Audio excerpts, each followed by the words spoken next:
they should suffer the consequences. How can we have a nation of laws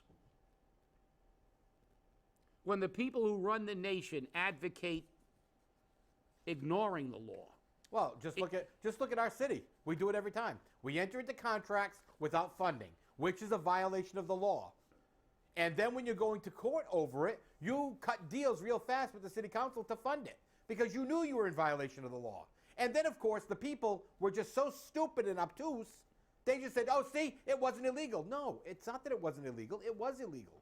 He made it legal. And that's exactly what the judge said. Now that the city council has funded it, does not have, status. But I'm going to tell you something. Donald Trump gave two amazing quotes. They were strong, yet very true. I put them in my weekend flush. The first is, we will no longer accept politicians who are all talk and no action, constantly complaining but never doing anything about it. Sounds just like Fall River. Like everywhere. Right. And then he says, January 20th, 2017 will be remembered as the day the people became the rulers of this nation again. And I hope he's right. I'm hoping that the people do become the rulers of this nation again, and not the political whores. I guess that would be our position, since nobody quotes, Article 5 of part of the first of the Massachusetts Constitution more than we do, that the people are the government and they are only agents and at all times answerable. And but obviously over the course of this, it has gone to a point where they have a monarchy. And you're right. People get upset, but the fact is, are you going to get upset if he actually reduces the prices of pharmaceutical drugs? If he goes after it? Or all you people that are throwing bombs and breaking windows, and just because, I think it was more because you like to create damage, but you're a law-abiding citizen, so you think it's okay. Peaceful protests are fine. But, Martin Luther King didn't march down the middle of Pennsylvania Avenue and then destroy every store that he walked by.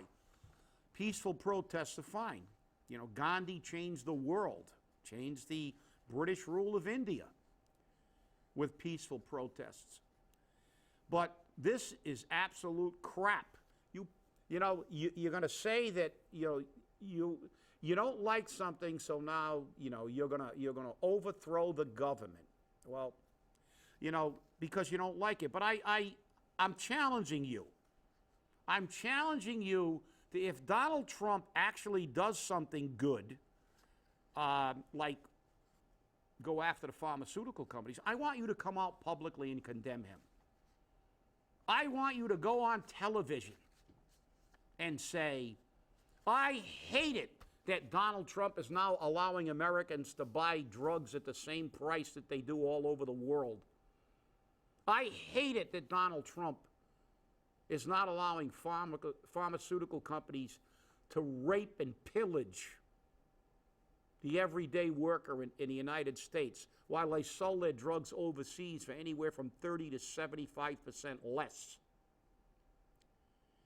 I want you to condemn him for those actions too, because he has absolutely no good ideas. He's the worst thing that ever happened. Yeah, granted, you can disagree, and I disagree with I don't think I've ever found a politician that I agree 100% with, but the fact is, if they do something that's actually good, you have to actually say it's good.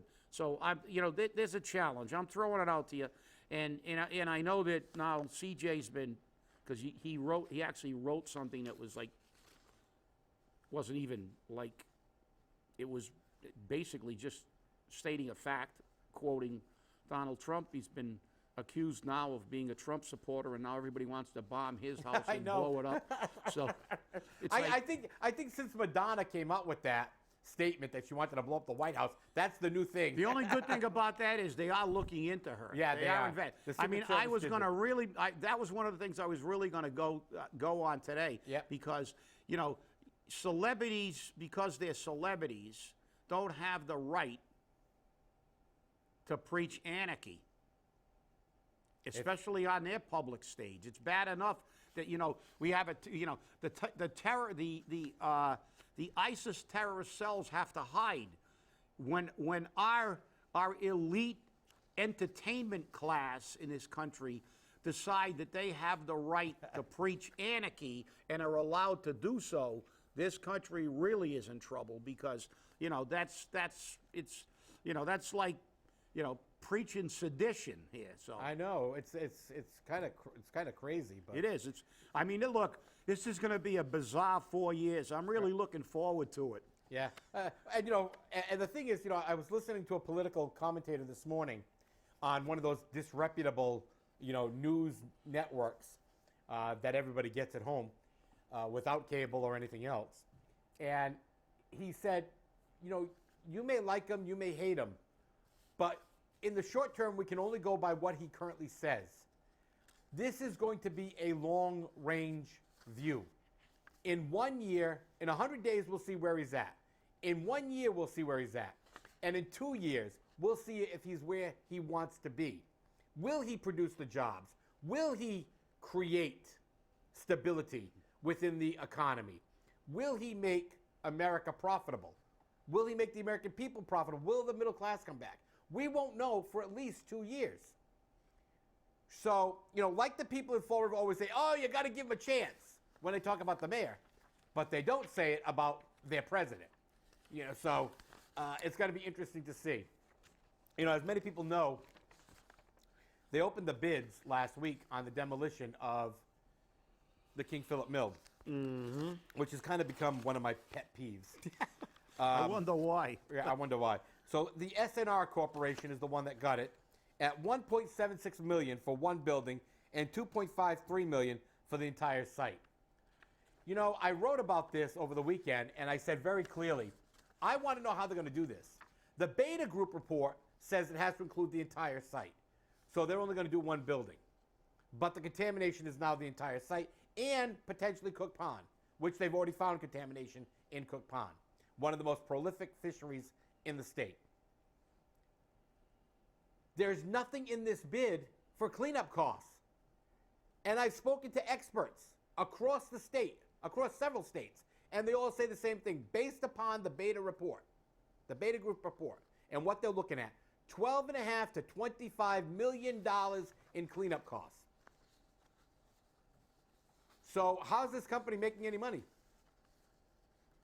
The mayor's saying they're going to make $7 million on the recovery of granite and timber and whatnot.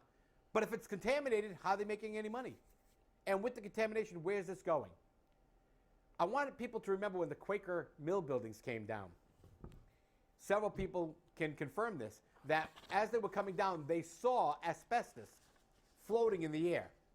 In 10 years, 15 years, we're going to look for what we call cancer clusters. We're going to be looking for mesothelioma. That's what comes from asbestos. You hear about it on TV all the time. Who's going to pay for that if all of a sudden around each of these Quaker Mill buildings that have come down to the ground, who's going to pay for that? The company that knocked it down? The owner of the property when it was knocked down? The new owners of the property, which happen to be, in some instances, Walmart? Or is the city going to have to do it because they failed, again, failed to enforce the law? Can this city afford $25, $30, $45 million in care for mesothelioma patients? I don't think so. And I know that there's trust funds out there to pay these claims. But guess what? They can find somebody to pin it on. They're going to go for the deepest pocketbook. Absolutely. And, like you said, it's just, it just makes you have cause for pause when things like this happen. We know these reports are there. We know that these estimates for cleanup are there.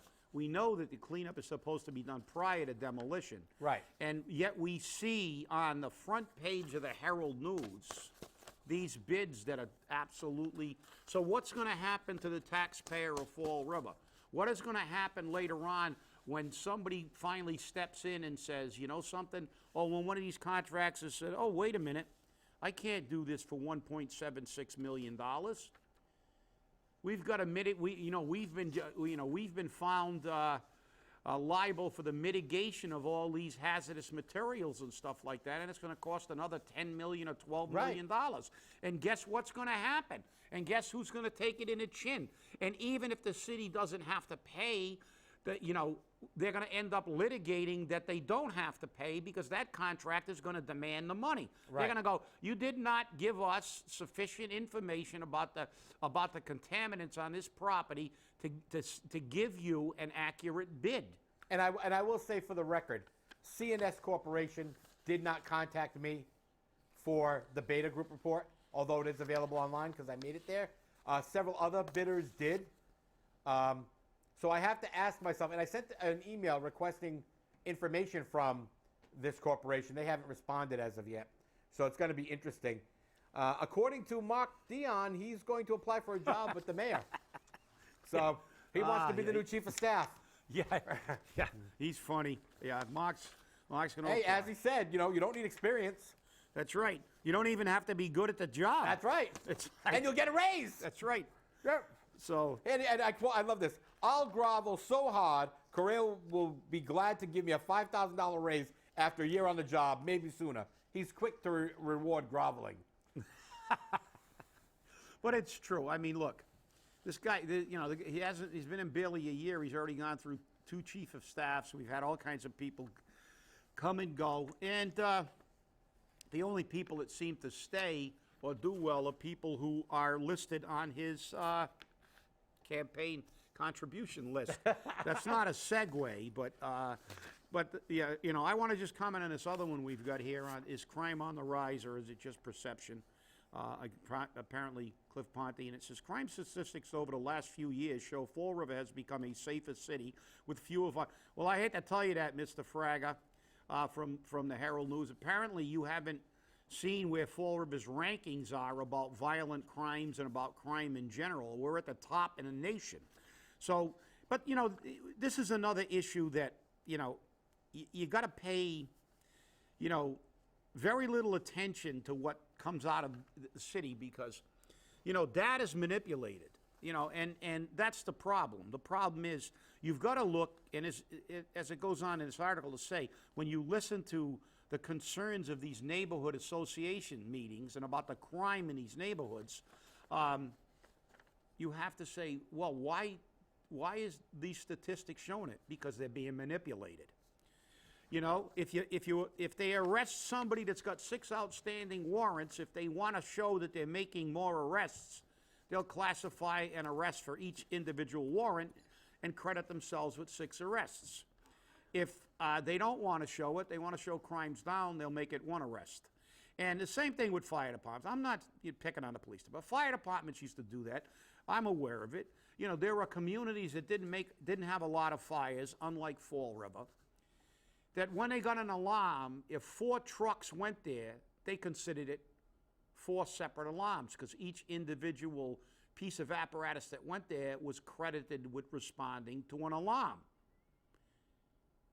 Fall River, when we had an alarm, if we had 5 pieces go, it was 1 alarm.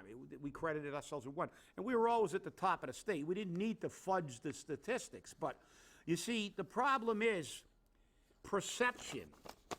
Perception, unfortunately, is not reality. And anybody who thinks Fall River is safer, well, you better check with the rest of the country because we're in the top 50 or 55 but by 3 or 4 different very creditable national sources.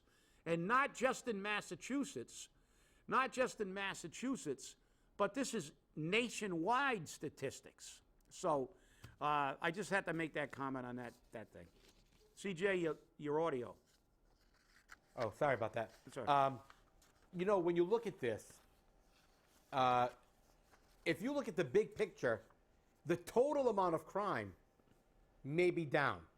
I'm going to give them that. It may be down. The actual number of case, the case log for crime may be down. That's speeding tickets, driving without a license, et cetera, et cetera, et cetera. But let's break that down even further. Let's go into property crimes. How many homes are broken into every day of the week and they steal your TV, your watches, your DVD players, your computers because they need that fix? They need that heroin. How many? So you got to look at the bigger picture, because again, you and I both know this. We can generate statistics which prove anything we want. I can prove the world is flat with statistics if I truly want to. So just remember that. Well, the Democrats took another hit in the face. Okay, Joe Kennedy had a rally in Newton, Massachusetts. Only had about 200 people show up, and they basically were fed up. It was a total bust. But I think one of the things that's very interesting, and I wrote it in the Weekend Flush, and some people were not happy when I said it. The Democratic Party is not the party that the people think it is, because he said he wants to get back to their core values.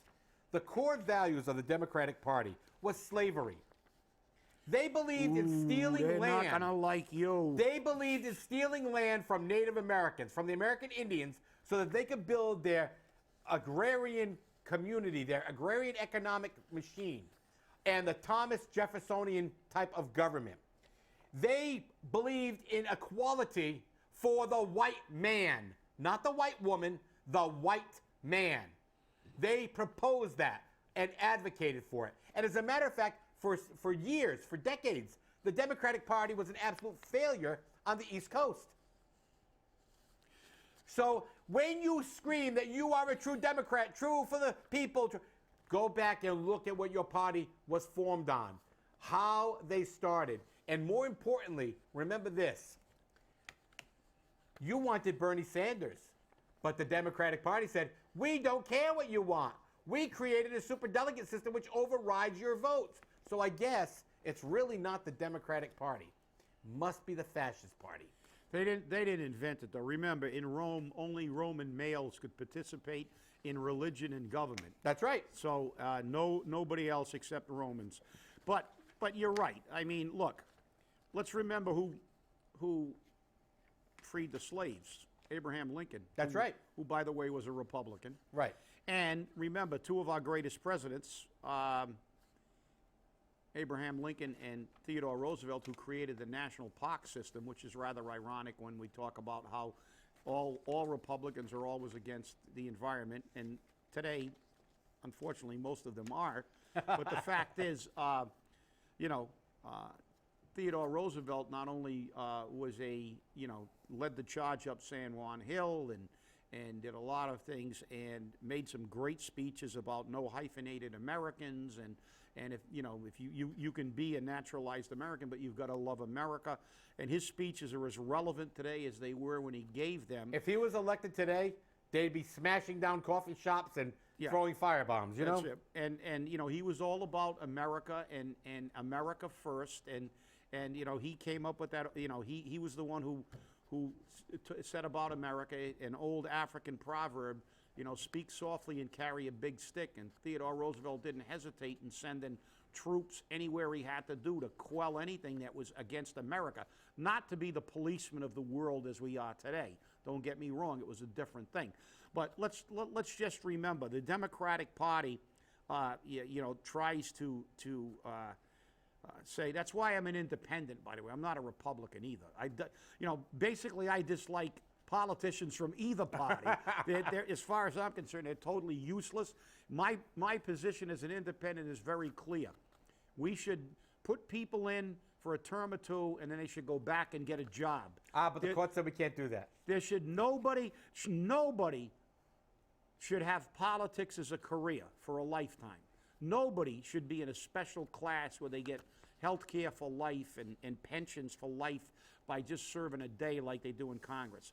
This whole government is screwed up, and it's screwed up because of the fact that they've created a system where they can suck off the public dole for an entire lifetime, and in the process get every one of their family and friends a government job. So, Stop talking about Fall River. That's just my philosophy. I made sure both my children didn't end up with a government job. I told them, go get a real job. I said, and it's like, don't become a politician. Don't try to get a job in City Hall. Don't try to get a job. Get an education, get a profession, and then get a job. So, but hey, we got to touch this one. This One of our tipsters Yeah, we've left got us a about 2 present. minutes. We got about, what, 30 seconds? About Or you two- want to yeah. save this for Wednesday? I want to do some. I want to do some more research into it. All right. I think I'm going to print out a couple of these reports because the information provided here looks like it came out of a state computer or a city computer, and we find these things all the time: our windshields, our doorways, paper airplanes to the parking lot. You name it, we get them. But this is very interesting. I mean, when you're looking at some of this, Yeah, and some of this is really, it's actually, I mean, we know this. We've always said on this show, from the first show, follow the money. Yes. But after we do some fact checking on this, on Wednesday, this is gonna be a big part of Wednesday's show about this. This is a very, it's pretty good. I mean, it's really a shame though that these people are so fearful to come forward, so afraid they're going to lose their jobs, their homes, they're going to be vilified, they're threatened with lawsuits. I'm going to sue you, I'm going to sue you, I'm going to sue you. You know what? Knock yourself out.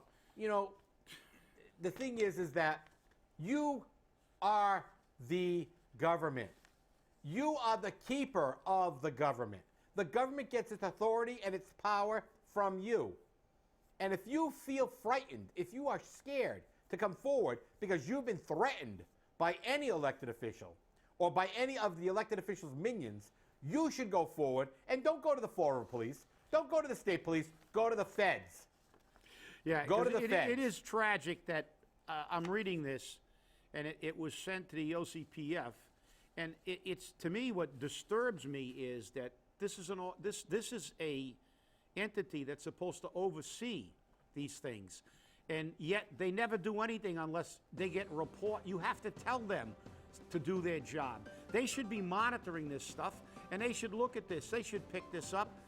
And on Wednesday, I'm going to touch upon how the city of Fall River, its school department, and its administration is picking on a small group of employees by trying to take away their bargaining rights, making them bargain as individuals, and giving them one of the worst contracts I have ever seen, to make them basically indentured servants.